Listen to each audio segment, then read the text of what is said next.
Hello गाइसहरु, welcome to my new blog. म चाहिँ आइपुगेँ है। म आज चाहिँ खेतमा बिहान बिहानै पानीहरू हेर्न आएको छु। माथि सुकिसकेको छ रहेछ अरे।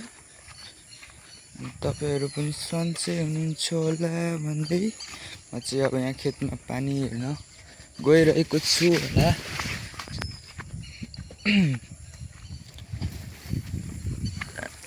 पानी चाहिँ कता कता के भएको छ। राति पानी ठुलो परेको थियो, त्यही कारणले कता कता आलीहरू भत्किने दुलो पर्ने भइरहन्छ।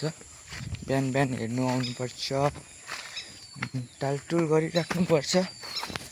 फेरि पानी अडिँदैन। झारमा साह्रो झारहरू त धानमा साह्रो झारहरू आउँछ क्या, त्यही भएर पानी चाहिँ अनिवार्य। बिहान बिहान हेर्न आइराख्नु पर्छ। हेर्नु होला धानहरू चाहिँ हेर्नु होला होइन। यस्तरी हेरिन्छ है धानहरू। पानी यहाँ रहेछ। हाम्रो चाहिँ भटमास पनि रोपेको रहेछ सब, तर पानीले बाहिर निक्ले रहेछ। यहाँ चाहिँ यो पानी धेरै पर्यो भने यो पानी माटो सब बगाइ जान्छ, अनि यसरी सब भटमासहरू बाहिर बाहिर निक्लिरहेको हुन्छ। चराहरूले पनि निकाल्छ। चराहरूले कराउँदै गरेको चराहरूले हुटिट्याउहरू खै के भन्छ, यिनीहरू साह्रै यो खेद्दो लाउँछ कि। भटमास पनि यसपालि त हामीले फेरि त्यही आली नलाइ पनि धान रोपेको हो, अलिक ढिलो भएर। अब यहाँ पर हाम्रो यो मुर्चुङ्गी खोला पुल निर्माण भइरहेको थियो। त्यो निर्माण हुँदाखेरि हाम्रो कुलो चाहिँ अलिक बिगाऱ्यो, अनि अलिक बिगारेर कुलोलाई अनि कुलो ढिलो निक्ल्यो निर्माण भयो। अनि त्यही भएर यसपालि चाहिँ धान पनि अलिक ढिलो भयो। यति बेला झन्डै हाम्रो चाहिँ सधैँ यहाँनिर लोखरामा धान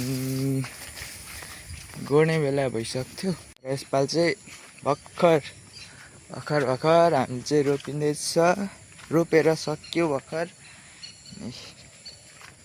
यसपालि त लगभग कति भदौतिर चाहिँ गोड्ने बेला हुन्छ जस्तो लाग्दैछ। अनि म चाहिँ घाँस पनि काट्न गएको है। घाँस पनि काटेर आउनु पर्यो भनेको, पानी सिमसिम पर्दै रहेछ। यहाँ चाहिँ धान पनि मम्मीले अलिअलि अर्कै धान रोप्नु भएको रहेछ, थप्नु भएको रहेछ। म चाहिँ पल्लो खेतमा नि पानी हेर्नु जानुपर्ने है। तपाईँहरूतिर चाहिँ कस्तो भएको छ धान रोप्नुहुन्छ कि हुन्न कमेन्ट गरिदिनु होला है।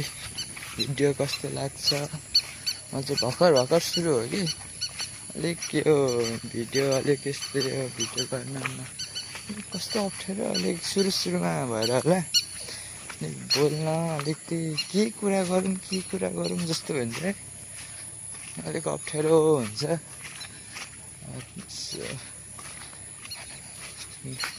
बुझिदिनु है गाइस, बुझिदिनु।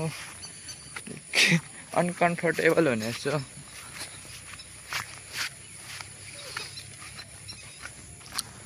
हेर्नु होला है हाम्रो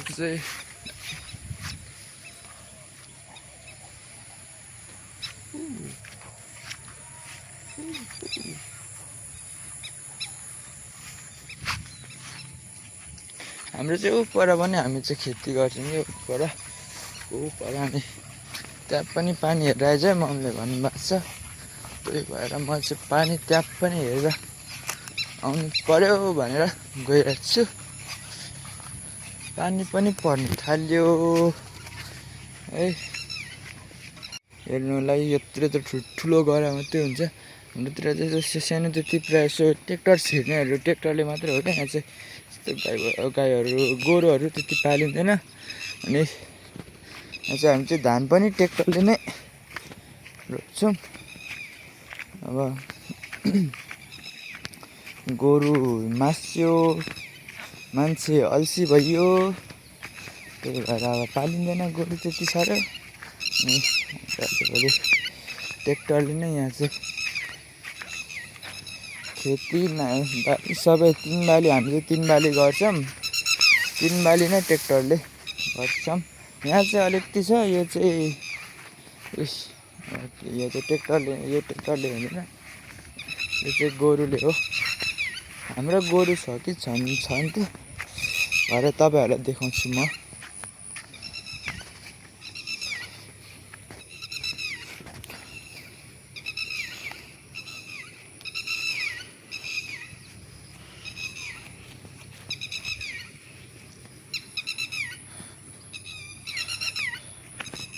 यहाँ चाहिँ हामीले ब्याड गराएर राखेको थियौँ। अनि ब्याड गरा चाहिँ यस्तो भइरहेछ। फेरि यो चाहिँ अलिक अगुवा क्या। यहाँ चाहिँ हाम्रो माथिल्लो कुलोले भ्याउँदैन। यहाँ चाहिँ तल्लो कुलो हो त, यो चिसाङ खोला हाम्रो छोड्नुपर्छ, त्यो कुलोले भेट्छ अरे। अगुवा रोपेको थियो, त्यही भएर यहाँ चाहिँ धान गाँजो फेरिसकेको छ। हाम्रो चाहिँ फेरेको छैन। अब घाँस काट्नु पर्ने, घाँस काटौँ कि नकाटौँ भयो। पानी पर्छ अरे, पानी परेकै छ।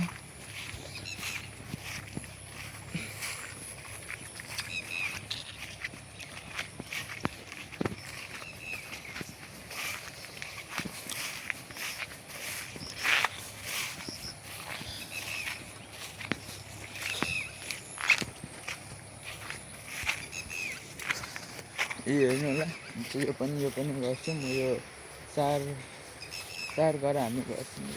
यहाँ पनि पानी सुकिरहेको छ। यो चाहिँ पानी परे गर्छ। आज बनायो भोलि बिग्रिहाल्छ। अनि त्यही भएर जेउ हुन्छ। अब पानी परेपछि बिग्रिहाल्छ क्या। अब के भत्किहाल्छ। नहर छैन।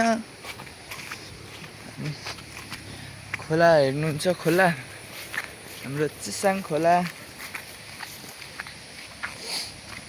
अब असारमा त धमिलो आउनु पर्ने हो खासमा, तर हल्का साङ्लो आएको छ। त्यस्तो साह्रो धमिलो पनि छैन। यो असारमा त यतिको त धेरै साङ्लो भन्नुपर्छ, सानो पानी भन्नुपर्छ। सधैँ चाहिँ हेर्नु होला है गाइजहरू, यो वारपार आउँथ्यो यो खोला। एक साल त यो ड्यामै भत्काइदिएर, यो सिधा पर पानी पसेको थियो। अनि हाम्रो चाहिँ त्यो बेला कार्तिकमा पानी आएको थियो। 2 वर्ष भयो कार्तिकमा पानी आएको थियो।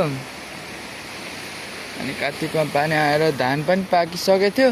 यहाँदेखि ड्याम सिधा भत्काएर लगेर सब धानहरू बाला मात्रै देखिने, अरू सब पुरेको थियो बालुवाले। ला मैले त ग्लोभ्सै ल्याउनु बिर्सेछ। अच्छा, ग्लोभ्स पनि ल्याउनु बिर्स्यो। अब यो रोपेको घाँस काटेर लगौँ कि के लगौँ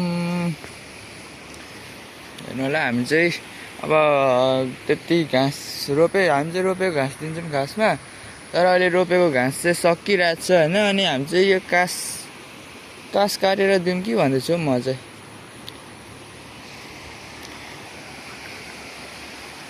कास काटेर दिउँ कि, अब गोरुलाई यसो हरियोहरू त खुवाउनु पर्यो। त्यही भएर हरियो खुवाइदिउँ कि भनेर यहाँनिर हेर्नु होला गाइसहरू। म चाहिँ घाँस काट्छु।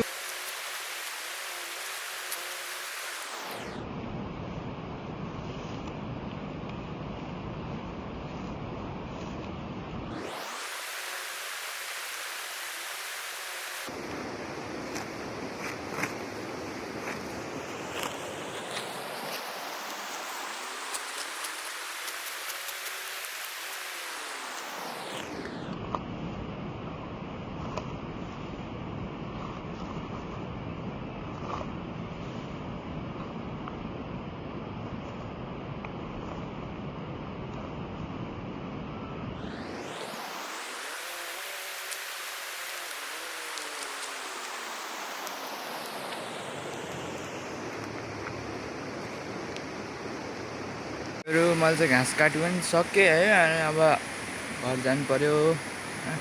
तपाईँहरू लाइक कमेन्ट सेयर गरिदिनु होला, सब्सक्राइब गरिदिनु होला। अनि फेसबुक पेजलाई पनि फलो गरिदिनु होला, म लिङ्क राखिदिन्छु। नाम चाहिँ मेरो द बोय छ, सर्च गरेर फलो गरिदिनु होला। अर्को भिडियोमा भेट्नुपर्छ। बाई।